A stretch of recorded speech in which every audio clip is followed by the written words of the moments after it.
Hoy estamos llegando al final de nuestra campaña Pulso. Sabemos que todavía falta una semana más donde los grupos pequeños se van a reunir en casas, así que no se preocupe, eso sigue en pie, pero hoy va a ser nuestro último sermón relacionado con la oración.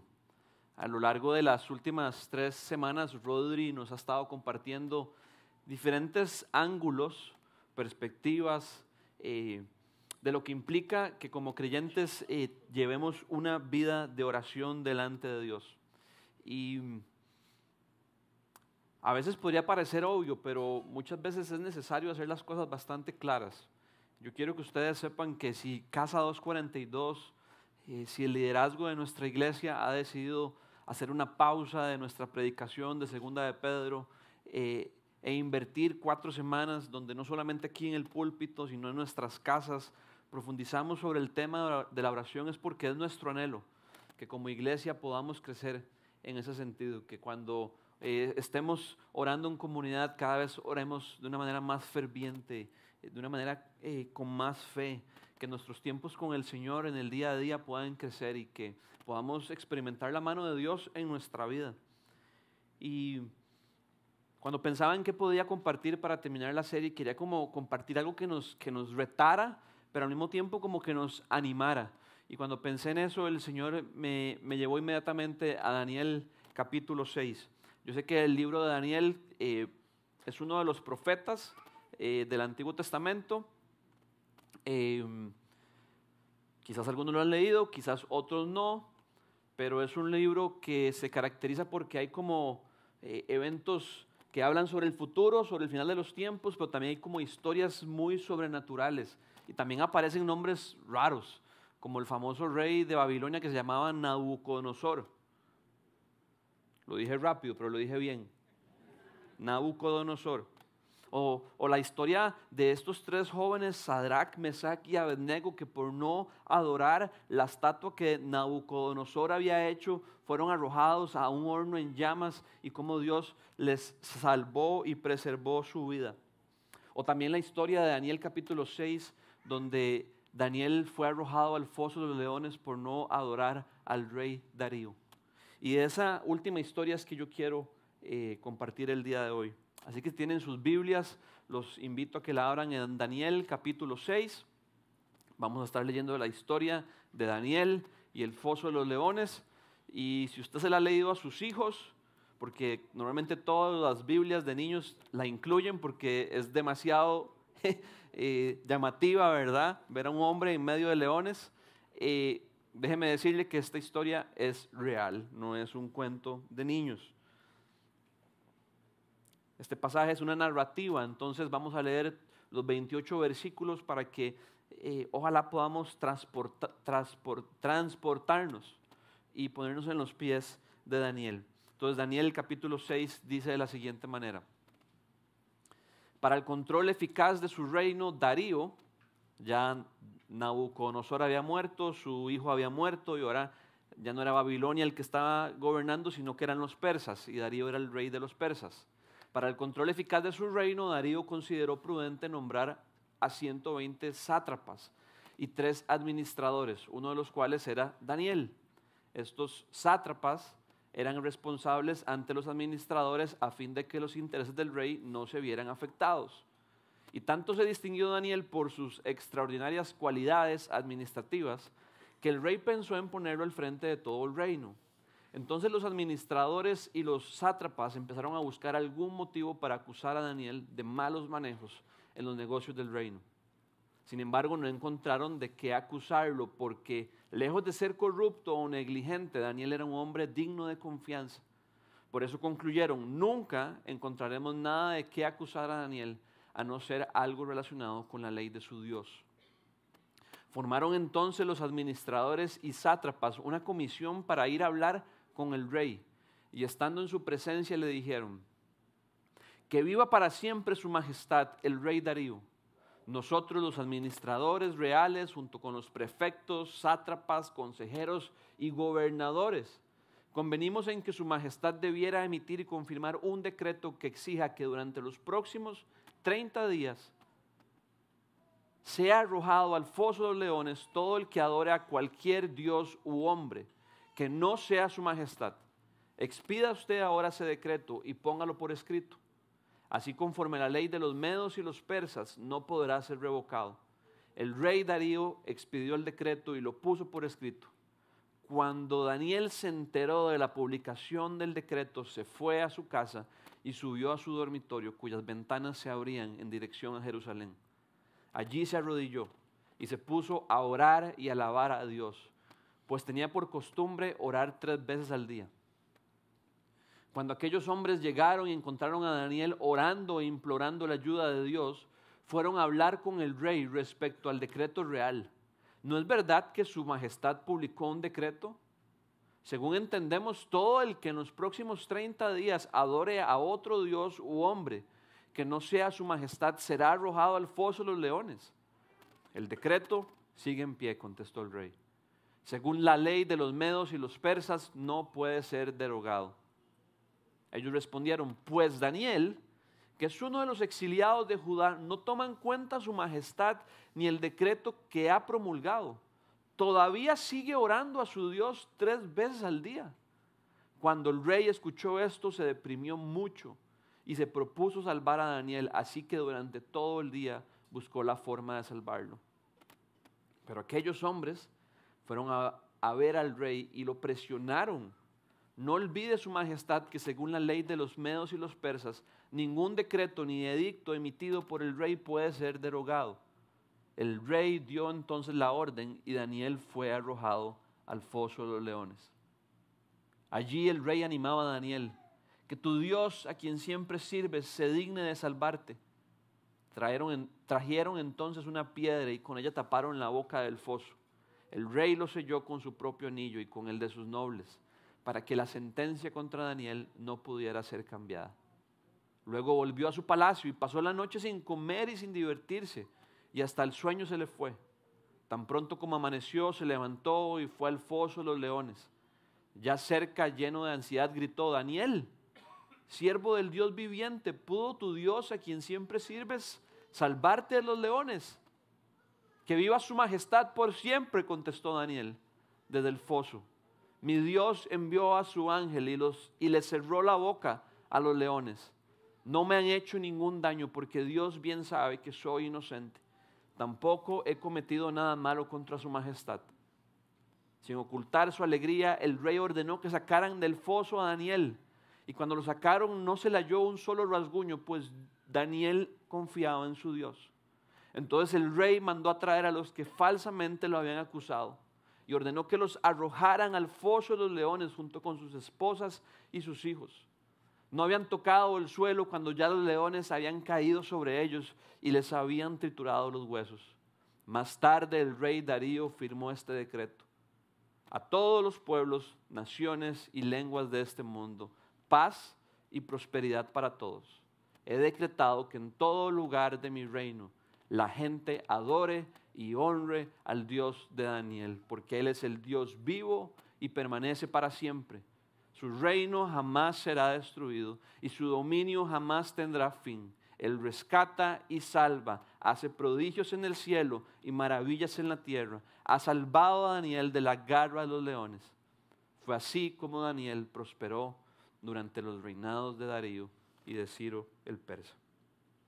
Esta es la palabra de Dios. Te pedimos, Señor, que por favor nos hables a través de ella. Te lo pedimos en tu nombre, Jesús. Amén. Es bastante evidente que la situación en la que estaba Daniel era bastante complicada. Daniel estaba en una situación nada favorable.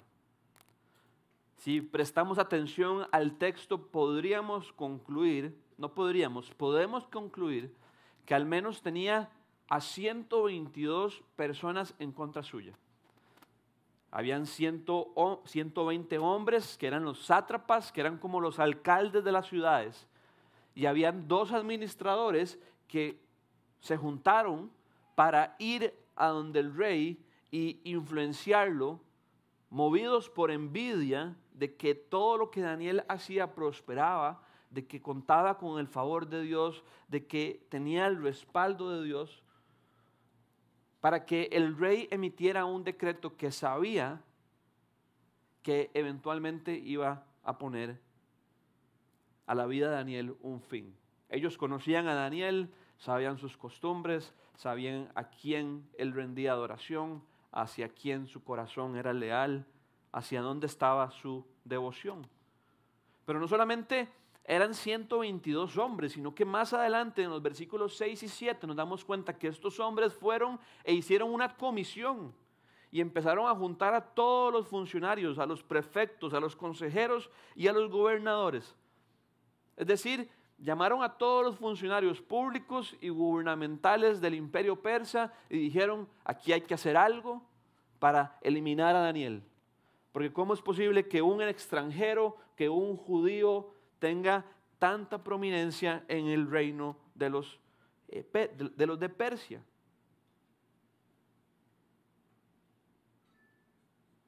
Y eventualmente Darío, influenciado por ellos, emitió un decreto que declaraba que cualquier persona que por los próximos 30 días no adorara a Dios, iba a ser arrojado, no adorara a su nombre, iba a ser arrojado al foso de los leones. Quiero que nos pongamos en los pies de Daniel. Y quiero que se pregunte, ¿qué hubiera hecho usted? ¿Qué hubiéramos hecho cada uno de nosotros? Lo que estaba en juego era conservar su vida o ser leal a su Dios. Pero no solamente eso era lo que estaba en juego, sino que también lo que estaba en juego era la relación íntima de Daniel con su Señor. Porque si ustedes prestaron atención, lo que el decreto prohibía era adorar a alguien que no fuera Darío. Y lo que Daniel hizo fue ir a su cuarto y orar a Dios. Entonces, nosotros los lectores podríamos decir, pues son dos cosas diferentes. Son dos verbos diferentes. Una cosa es orar, otra cosa es adorar. Pero de este pasaje, el Señor nos enseña que la oración no es algo trivial, que la oración no es algo superficial. Sí, es algo cotidiano. Sí, es algo personal. Sí, podemos pedirle a Dios lo que sea. Sí, podemos acercarnos a Él como niños, como lo hemos estado estudiando. Pero la oración es un acto de adoración a Dios. Así que cuando este decreto fue emitido, Daniel pudo para sus adentros decir, no solamente lo que está en juego es una adoración reverente o que se ve de cierta forma. Lo que está en juego es que yo pueda acercarme ante mi Señor y abrirle mi corazón y levantar mi voz a Él. Lo que estaba en peligro era la comunión de Daniel con su Señor, la manera en la que él se relacionaba con Él. Para Daniel no era solo un asunto de fidelidad, de a quién iba a adorar, hacia quién iba a mantener su lealtad. Era un asunto de amor. Era un asunto de cómo no voy a buscar a mi Señor. Cómo no voy a buscar a aquel al que mi alma anhela. Aquel al que mi alma ama. Y precisamente por eso fue que escogí este pasaje. Porque creo que aquí encontramos un lugar en la Escritura que nos modela y nos enseña lo prioritario que debería ser la oración en nuestra vida. Al punto de que si como en el caso de Daniel atentara contra nuestra propia vida, aún así siguiéramos orando. Porque entendemos el valor que hay en ella, porque entendemos a quién nos estamos acercando, porque entendemos a quién le estamos hablando, con quién nos estamos relacionando, a quién le estamos abriendo nuestro corazón. Y eso es importante. Casa 242, el propósito de la campaña no ha sido tanto que aprendamos a orar. Claro que es parte, pero no tiene tanto sentido aprender a orar si eso no nos lleva a orar. El fin de la campaña no es haber leído un folleto sobre la oración. El fin de la campaña es que nos convirtamos en hombres y mujeres y en una iglesia que clama a su Dios y que entiende el privilegio que Dios nos ha concedido de poder acercarnos a Él y de abrirle nuestro corazón. Y espero que Daniel hoy sea de inspiración para todos nosotros.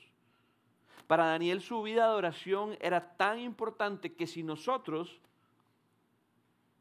nos pusiéramos astutos y tratáramos de encontrar maneras en las que Daniel pudiera haber mantenido su lealtad a Dios y orando, pero como sin poner su vida en riesgo, posiblemente encontraríamos escenarios. Pero para Daniel todas esas cosas no eran opciones.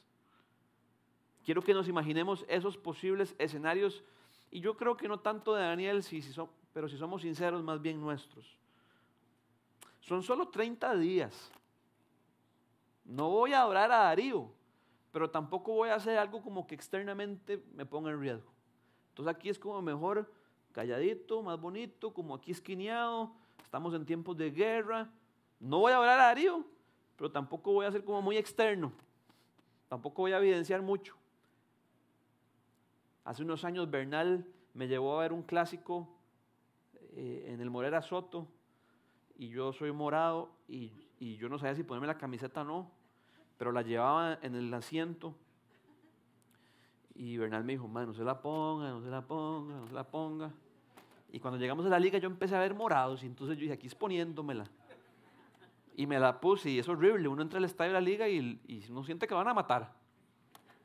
Y yo no tengo mucho con qué defenderme, entonces, ¿y qué se ríen? Estoy flaquillo, no, hombre, nos metieron 3. Daniel no estaba haciendo eso. Daniel no dijo como, ok, estoy aquí en el estadio, no me pongo la esa prisa, pero no, Daniel mantuvo su postura. Otro escenario, Dios conoce mi corazón. La verdad es que para orar a Dios no hay que abrir la boca. Dios conoce nuestros pensamientos.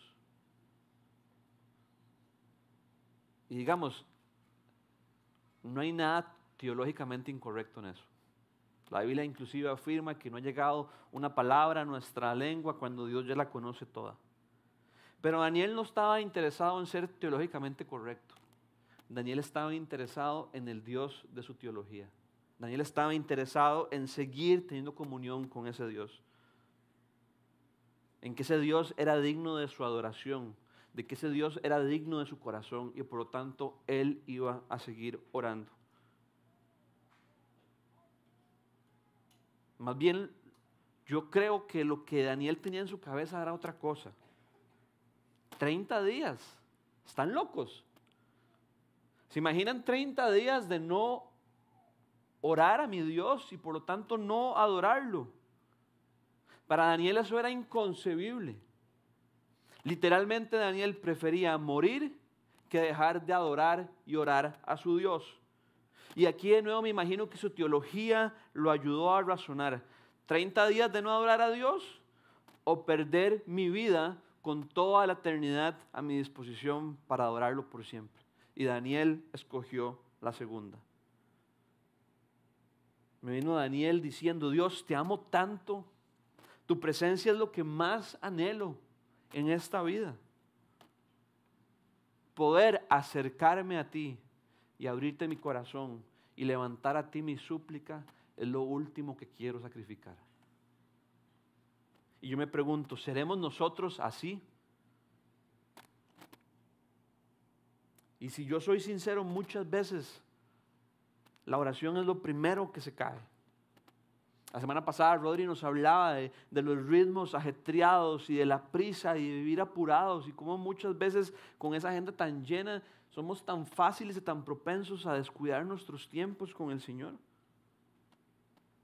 Para Daniel era todo lo contrario. Entonces, teniendo todo esto presente, me gustaría que profundicemos en algunos principios, en algunas aplicaciones de la vida de oración de Daniel con su Señor para que nosotros podamos antojarnos e imitarlo. Este pasaje nos enseña que para Daniel su oración era como su reacción inmediata. Dice el versículo 10 que cuando Daniel se enteró de la publicación del decreto, se fue a su casa y subió a su dormitorio, cuyas ventanas se abrían en dirección a Jerusalén. Allí se arrodilló y se puso a orar y a alabar a Dios. ¿Daniel se fue y huyó? No. Daniel fue a su casa donde él se encontraba con su Dios en la intimidad de su cuarto y empezó a orar. Qué interesante, ¿verdad? O mejor dicho, qué irónico.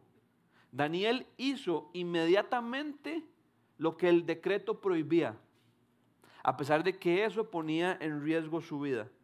¿Por qué? Porque la oración era su reacción inmediata. En este caso, lo que estaba en riesgo era su vida. Pero yo estoy seguro que para Daniel acercarse al Señor y estar delante de Él, estar en su presencia, era su lugar recurrente. Y yo quiero que nos preguntemos, ¿es Dios nuestro lugar recurrente? Acudimos a Él inmediatamente ante cualquier situación. Es Él nuestro refugio. Y mientras preparaba esta parte del sermón, solo venía esa palabra a mi cabeza: refugio, refugio, refugio. Y un refugio es como un lugar donde nos escondemos, donde queremos, donde estamos conscientes de que hay un peligro, pero vamos ahí para ser protegidos, para estar cubiertos. Y eso era el Señor para Daniel. Y por eso es que acudía inmediatamente al refugio de su corazón, a pesar de que en este caso hacerlo atentaba contra su vida. Y como Dios traía esta palabra a mi corazón una y otra vez, quise buscar varios versículos de los Salmos donde nos realza esta realidad de que Dios es nuestro refugio. Salmo 11:1, vamos a ir rápido porque son varios. En el Señor hallo refugio. ¿Cómo pues se atreven a decirme, huye al monte como las aves? Huye al monte, ¿por qué? Porque hay peligro. Y el salmista dice, ¿cómo se atreven a decirme eso? Si el Señor es mi refugio, aquí me voy a quedar con Él. Salmo 18:2, el Señor es mi roca, mi amparo, mi libertador, es mi Dios, el peñasco en que me refugio. Es mi escudo, el poder que me salva, mi más alto escondite. Me encanta esa expresión, mi más alto escondite. Ese es el Señor, nuestro refugio. Me imagino a mi hija Lisa cuando tiene miedo y lo que pide es que su papá o su mamá la abracen. Y ella dice, papá, mamá me protege. Y ella siente que mientras esté ahí nada puede pasar. Él es nuestro refugio, nuestro más alto escondite. Salmo 31:2. Inclina a mí tu oído y acude pronto a socorrerme. Sé tú mi roca de refugio, la fortaleza de mi salvación. Sé tú mi roca de refugio, porque tú eres mi refugio, Señor. Inclina a mí tu oído. ¿No es eso lo que hacemos cuando vamos delante de Él y lo buscamos en oración? ¿Será que estamos conscientes de que Él inclina su oído para escuchar nuestro clamor? ¿No serían más fervientes nuestras oraciones si supiéramos que Él tiene su oído inclinado para escuchar a su iglesia? Salmo 46:1. Dios es nuestro refugio y nuestra fortaleza, nuestra ayuda segura en momentos de angustia. Porque Dios es nuestro refugio, podemos tener certeza de que Él es nuestra ayuda segura. Por más que el mundo, por más que nuestra incredulidad, por más que nuestro pecado, por más que Satanás quiera hacernos pensar que Dios es nuestra ayuda insegura, la palabra nos recuerda que porque Él es nuestro refugio, Él es nuestra ayuda segura. Salmo 59:9, a ti, fortaleza mía, vuelvo los ojos, pues tú, oh Dios, eres mi refugio. En medio de la adversidad, en medio de los decretos, en medio de lo que atente contra nuestra espiritualidad, porque el Señor es nuestro refugio, a Él es que elevamos nuestra mirada. Salmo 62:8, oh pueblo, confía en Él siempre. Derrama ante Él tu corazón, pues Dios es nuestro refugio. porque Dios es nuestro refugio, podemos derramar ante Él nuestra oración. Si yo le preguntara a ChatGPT que me defina qué es la oración, estoy seguro que no me diría que la oración es derramar ante el Señor nuestro corazón. Me daría una respuesta bíblica de fijo. Pero solo aquellos que hemos hecho del Señor nuestro refugio sabemos que la oración es precisamente eso. Es derramar nuestro corazón delante de Él. Y por eso fue que Daniel, inmediatamente después de darse cuenta de que el decreto que atentaba contra su vida fue publicado, inmediatamente fue donde el Señor. La oración es, o debería ser, nuestra reacción inmediata. La oración también es una manera de expresar nuestro anhelo por Dios. No sé si lo notaron, pero el texto nos dice que las ventanas del dormitorio de Daniel se abrían en dirección a Jerusalén. A veces leemos la Biblia y no prestamos atención a este tipo de detalles. Pensamos como que simplemente el Espíritu Santo que inspiró a los autores estaba como aburrido y no tenía tantas cosas que hacer y como que quería nada más incluir como más cosas. Pero cada palabra de la Escritura es inspirada por Dios. Y es un detalle que hace toda la diferencia. ¿Por qué Daniel no cerró las ventanas? Es como que no tiene sentido. Tu vida está en juego. Daniel, ok, abramos las ventanas de par en par. Para que me vean orando. ¿Qué será? Que Daniel estaba interesado como, era medio como suicida. O estaba interesado en ser visto. Para nada. Él abría las ventanas porque al abrir sus ventanas él podía ver a Jerusalén. Y al ver a Jerusalén era una manera de expresarle a Dios: Dios, te anhelo, Dios, te necesito. Recordemos que el pueblo de Israel había sido llevado para este entonces bajo cautiverio, bajo el imperio de Babilonia. El templo había sido destruido.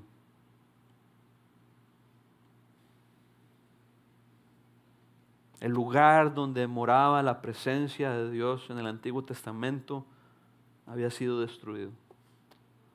Y un hombre que era devoto a Él, que era leal a Él, que en medio de un pueblo extranjero estaba siendo perseguido por su fe, abría sus ventanas y ponía su mirada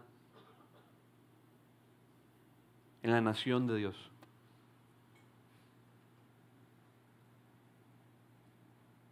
A pesar de que el templo había sido conquistado, el corazón de Daniel seguía anhelando al Señor. Pero aún más impresionante que esto, también nos muestra y nos habla de la actitud de Daniel. No fue una actitud de queja como: Padre, tras de que estoy aquí, ahora me van a matar unos leones. No fue un reclamo, sino fue una actitud de arrepentimiento, de quebranto y humildad. Y ustedes podrían preguntarse: ¿cómo podemos saber eso si no sabemos lo que Daniel oró? Porque es interesante, dice que Daniel oró, pero no sabemos lo que oró. Bueno, pues por lo menos sí podemos tener certeza de con qué actitud Daniel oró, porque hay otros pasajes del Antiguo Testamento que nos informan por qué era que Daniel estaba viendo hacia el templo. Y eso lo encontramos en Primera de Reyes 8. Primera de Reyes 8 es un capítulo de la Escritura que es como... hay ciertos capítulos de la Biblia que como que hay que saber. Éxodo 20, el pueblo de Israel en el Sinaí. Estoy dando un ejemplo. Primera de Reyes 8, Salomón edificó el templo. Primera vez que el pueblo de Israel iba a tener un templo. Dios ya no iba a estar en un tabernáculo. Y cuando edifica el templo, lo dedica al Señor. Y en Primera de Reyes 8 encontramos su oración. Es una oración extensa. Pero en una parte de la oración, Salomón ora lo siguiente. Como que Salomón se olió de que algún momento iba a pasar lo que le pasó al pueblo de Israel. Ya que no hay ser humano que no peque. ¿Creemos eso? Sí.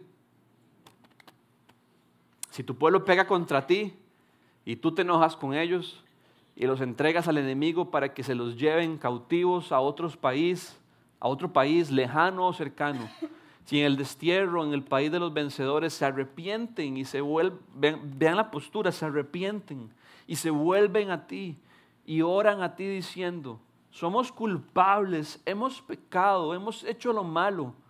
Y allá en la tierra esos enemigos que los tomaron cautivos se vuelven a ti de todo corazón y con toda el alma y oran a ti y dirigen la mirada hacia la tierra que les diste a sus antepasados, hacia la ciudad que has escogido y hacia el templo que he construido en tu honor. Oye tú su oración y su súplica desde el cielo donde habitas y defiende su causa. Perdona a tu pueblo que ha pecado contra ti, perdona todas las ofensas que te haya infligido. Haz que sus enemigos le muestren clemencia, pues Israel es tu pueblo y tu heredad. Tú lo sacaste de aquel horno de fundición que es Egipto. Esto es lo que está en el corazón de Daniel. Señor, yo estoy aquí bajo este dominio extranjero. Solo quiero honrarte, pero reconozco que soy parte de un pueblo que se ha desviado. Reconozco que soy parte de un pueblo que se ha alejado de ti, que te dio la espalda. Reconozco que estamos donde estamos producto de nuestros pecados. Daniel tenía tanta fe en que el Señor iba a escuchar su oración, que a pesar de que ya no había ningún templo al cual ver, él seguía poniendo su mirada ahí. Así que la oración no solamente es una manera de expresarle nuestro anhelo al Señor, sino también de poder reconocer cuánto lo necesitamos. Cuánto necesitamos entender nuestra condición y sabernos pecadores para que la oración sea una constante en nuestra vida. Cuando estamos conscientes de lo diminutos que somos, de lo insignificantes que somos, de lo no dignos que somos desvestidos, somos desnudados. Nuestras medallas se caen, nuestros logros son insuficientes. No hay mérito alguno propio por el cual podamos acercarnos delante de Dios y decirle, Dios, mírame, porque soy la gran cosa. Pero cuando estamos conscientes de eso, más bien eso sintoniza nuestro corazón y nos llena de humildad, de sencillez de espíritu. Y podemos acercarnos a Dios con devoción, diciéndole, Padre, ¿cuánto te necesito? Yo no sé ustedes, pero mi vida de oración es más ferviente cuando yo tengo eso claro, cuando estoy más lúcido.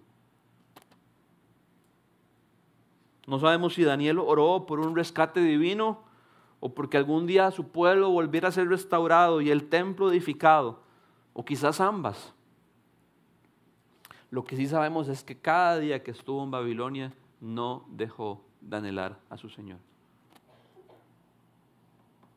Seguía yendo a su cuarto, abría las puertas, las ventanas y ponía su mirada en ese lugar, como símbolo diciéndole, Señor, te anhelo.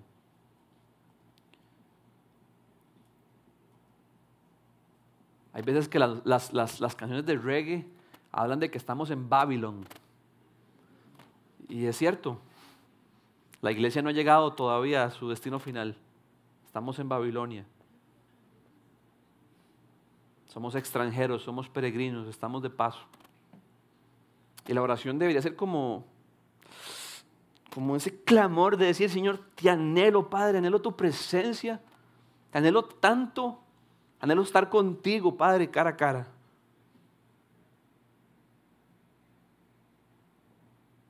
Tenemos que examinar nuestro corazón cuando nuestra vida de oración ande un poco apagada, porque de alguna manera es un indicador de que nuestro anhelo por el Señor ha disminuido.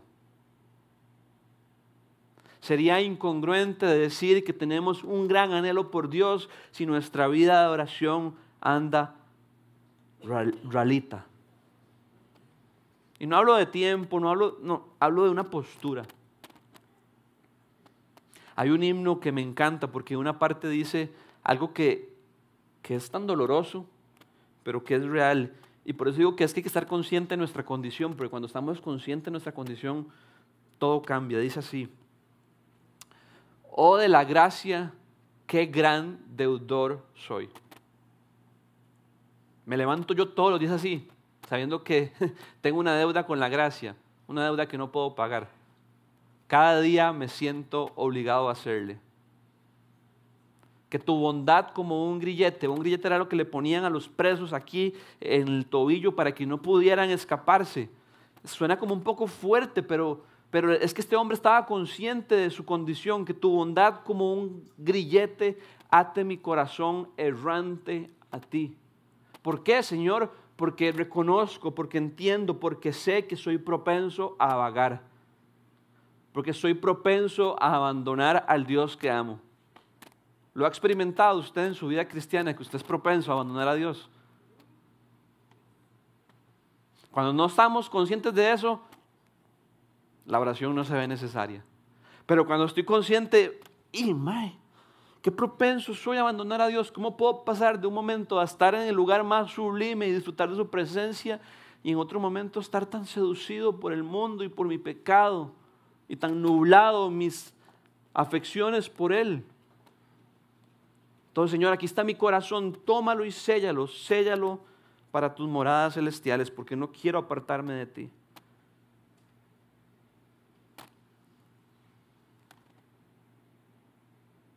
También nos habla el texto de que la oración era para Daniel su sustento.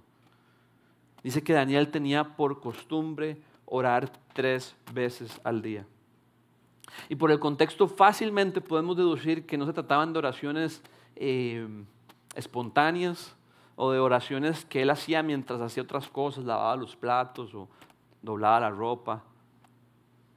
No es que esas oraciones estén mal, ya hemos hablado de eso. Pero es que hay un tiempo para todo.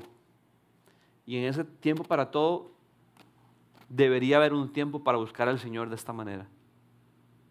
Daniel se retiraba, iba a su cuarto, en lo secreto, y oraba a su Padre 3 veces al día. No quisiera sobreespiritualizar la cantidad de veces que debemos orar. Creo que ese no es el propósito del texto, sino más bien hacer énfasis en que para Daniel la oración era su fuente de sustento. Él necesitaba retirarse y apartarse 3 veces al día. Así como nosotros pausamos de hacer lo que estamos haciendo para, aunque sea comer rápido, comer. Este texto nos enseña que así nuestra alma necesita al Señor.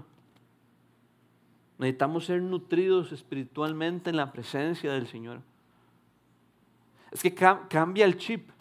No es que tengo que orar porque debo orar. La Biblia me llama a orar.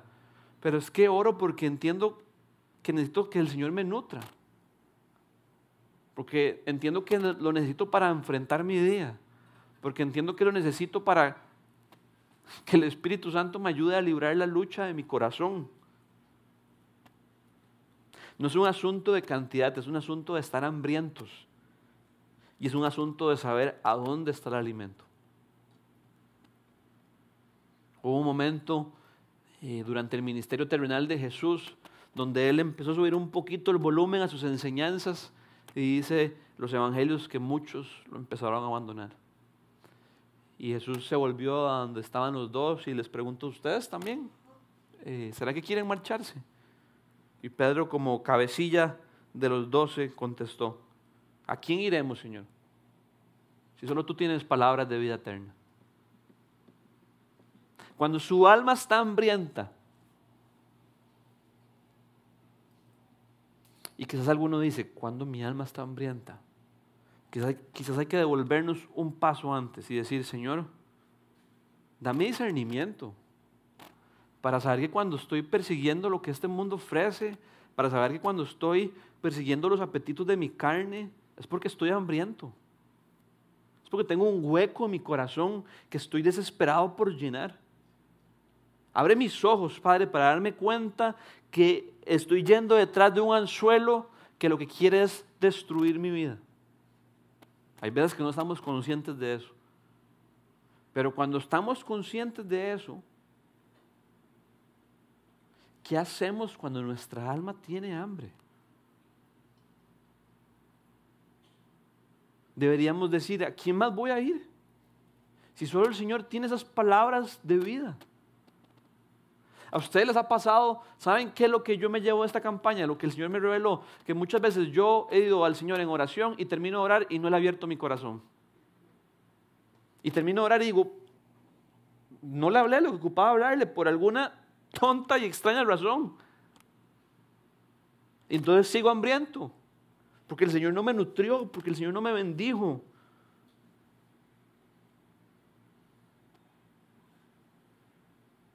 Estamos hambrientos. Nuestro corazón está cableado de esa manera. Y por eso es que las redes sociales son lo que son. Porque nos tiran y nos tiran y nos tiran y nosotros comemos y comemos y comemos.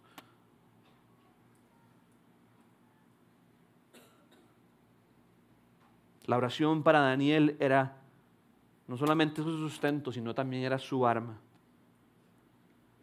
Dice el versículo que versículo 11, cuando aquellos hombres llegaron y encontraron a Daniel orando e implorando la ayuda de Dios. Miren lo que ellos dijeron, ¿qué le pasa a este mae? Acabamos de emitir un decreto y llegamos y lo encontramos orando e implorando. En otras versiones dice rogando y suplicando. Seguro ellos dijeron, vayamos rápido donde Daniel, porque si no llegamos rápido ya no va a estar.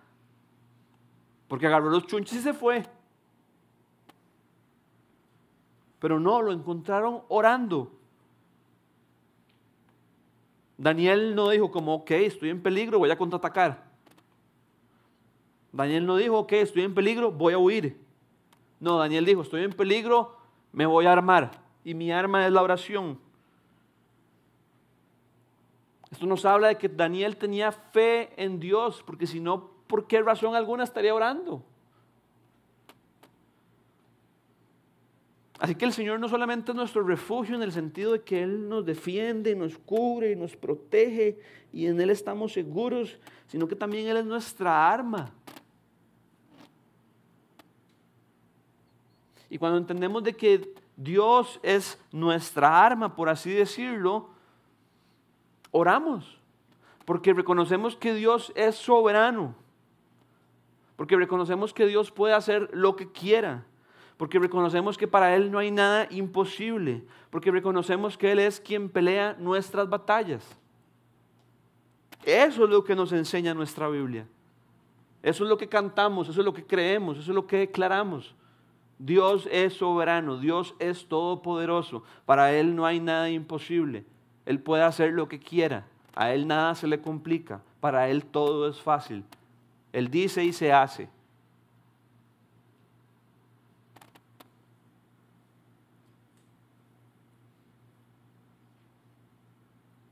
Como dijo Meli ahora, es el mismo Dios de la Escritura, que sigue haciendo milagros cuando Él quiere hacerlo.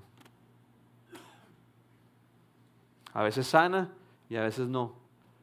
Pero dijo Job, bendito sea siempre su nombre.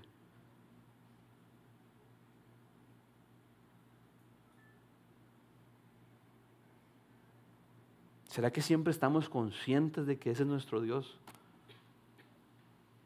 Dice el versículo 22. Mi Dios envió a su ángel y le cerró la boca a los leones. No me han hecho ningún daño. El rey pasó angustiado toda la noche, dice que no podía dormir. Y apenas se levantó fue y quería saber si Daniel estaba vivo, porque sabía que posiblemente no lo iba a estar. Daniel, tu Dios pudo salvarte. Y Daniel respondió, sí, mi Señor mandó un ángel y cerró la boca a los leones. No tengo ni un solo rasguño. Ese es nuestro Dios. Ese es nuestro Señor.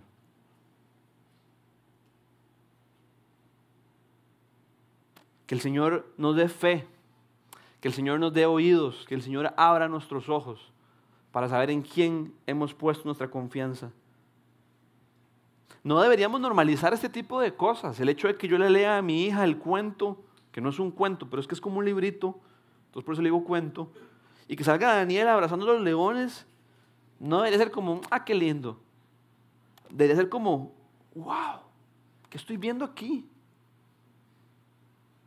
¿Qué estoy viendo aquí? Y yo creo que Dios quiere tanto que no normalicemos esto, que luego nos muestra el contraste. Lo que sucede con los hombres que carbonearon al rey. Dice que no habían entrado al foso cuando los leones se les fueron encima y les trituraron los huesos. Y yo creo que aquí Dios trató de hacer lo menos explícito posible.